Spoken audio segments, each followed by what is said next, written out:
سلام دوستان گلم. ما یه خورده بلوط آوردیم واسه کاشت. اینا رو انداختیم داخل آب.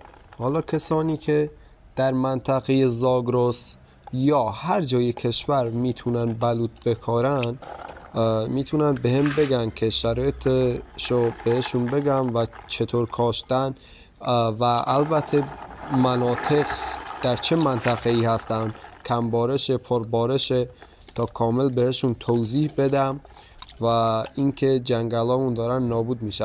هر کی تونست، هر کی خواست میتونه به هم بگه که فرمول چطور کاشتن رو بهش بگم.